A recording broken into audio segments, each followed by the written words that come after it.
Well, welcome back. Time right now is 9:13. Did you know that nearly half of adults in the U.S. have high blood pressure? And despite medications, many Americans are not able to keep it under control. Some new research published by doctors at Vanderbilt University shows a low-salt diet can have as much effect on decreasing blood pressure as taking a blood pressure medication. Our KSTV medical expert, Dr. Raquel Giorgio, is here to share details on that. Dr. Giorgio, good to see you. Nice to see you too. Were you surprised by that fact? I was. So in my whole career, we've told patients with high blood pressure they should eat a low sodium diet. But we didn't really have good insight on how much of an effect it had. So it's that lifestyle recommendation, but then you just give them another medication. So let's talk about blood pressure. I mean, doctors take it every time you go in. It's like one of the first things they do. What is good? What is bad? What are you looking for? So let me tell you what normal is. Okay. Normal is the systolic number, the top number needs to be less than 120. Okay. And the bottom number, the diastolic, needs to be less than 80. So let's take it beyond just a number though. That number reflects how much pressure your heart has to pump against with every single beat. And you have 100,000 beats a day. So when you have high blood pressure, it means that your heart has to work harder for every one of those 100,000 beats a day, and that makes it tired. Think about working out all day long, 24/7. That's what you're doing to your heart when you have high blood pressure, and it's over those numbers. And you would never, don't they call this a silent killer or something? Because if you have high blood pressure, you don't feel anything. You don't know. It doesn't hurt, but your blood vessels and your heart feel it. Well, that's why it's important to figure out our sodium intake, right? Absolutely. So let's dig a little deeper into that study that we just mentioned. Sure. So this was the largest study done to look at the effect of sodium on blood pressure. And they looked at about 213 people that were middle-aged who were already on blood pressure medication. And they let them eat their usual diet, and then they put them on a low-salt diet. And they looked at the difference in their blood pressure, and it was really amazing. When they went from their usual diet to the low-salt diet, those very same people decreased their average systolic blood pressure by 6 points. And that is a big number. Yeah, Is it? Yeah, it is a big because number. it is as much of a decrease as you could expect to get from taking hydrochlorothiazide, a water pill, a diuretic that is often used, like added on when you have high blood pressure. And so it is as much effect as one extra medication. Incredible. Wow. And go ahead. You go. Well, I was going to say, a lot of people think that, like, cutting the salt adds flavor, right? You put salt on so many things, and salt is already in so many things that we buy at the grocery store. Maybe cutting that salt gets really, really hard for people to do. It does, but what the other important thing about this study is that they didn't put people on a laboratory low-salt diet. They bought every single thing from the grocery store so that average Joe could go out and replicate that. And they published the diet. And that's what we're going to show here today, because this is achievable and it's tasty. It's tasty. So do you want to start with, let's do a breakfast, lunch, and dinner substitution. Is that okay? We're looking at breakfast right here. Awesome. All right, Special K. So Special K and milk sounds like a really healthy breakfast.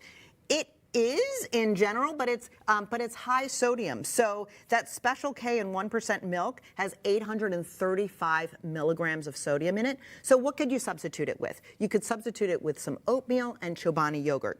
That savings, which together Chobani and the oatmeal have 46 milligrams of sodium. You could save. Wait, so this has 800 and this has 46? Yes, ma'am. Wow. Yeah. What's a normal, how much salt should you be getting every day? Recommended is 1,500 milligrams a day.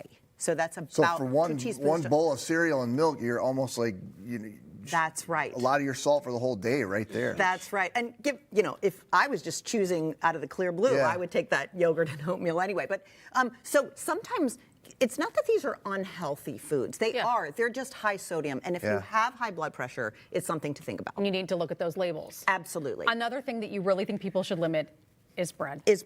Actually, this blew me away. I was not aware because I'm like a whole wheat, whole grain, bread eater. Don't put a lot of stuff on it.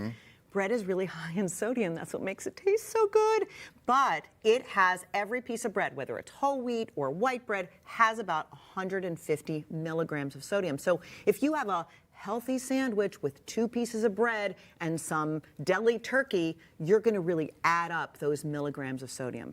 Instead, what they did on... Look at that. That's 1,420 milligrams, almost your entire daily intake. Isn't that incredible? And a so turkey what they did sandwich. in this diet is they substituted some grilled chicken as opposed to grilled chicken strips and some unsalted tortilla chips for the lunch.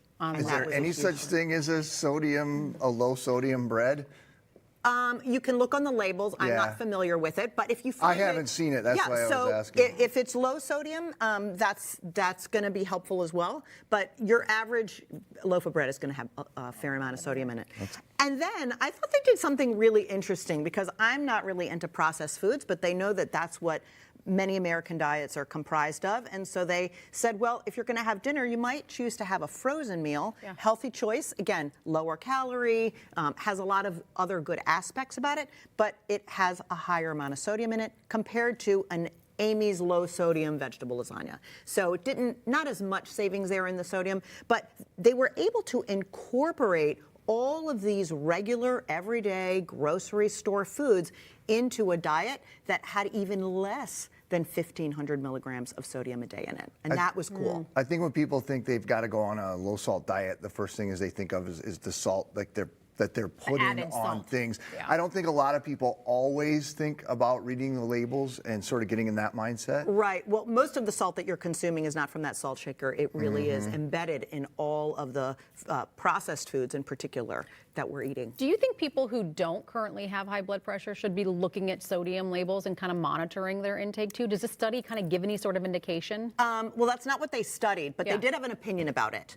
And what they said is that everyone should monitor their sodium intake because 50% of Americans have high blood pressure. So most of us are at risk for it. And if you try to back off on your sodium, then you're going to put yourself at a lower baseline so that you're less likely to fall into that over 120, over 80 threshold that puts you into the high blood pressure category. So yes, they recommend that all of us It makes take sense. note Makes sense. of our sodium intake. Poor sad bread. You can't eat you No, anymore, my it's friend. delicious, isn't We haven't it? been eating you for years. Who are you kidding? Thanks, Raquel. Good to Thank see you. you so much. If you have questions about your health, please consult your doctor. Dr. Giorgio is the host of Speak Up for Your Health podcast. We post a link to episodes on MinnesotaLive.com.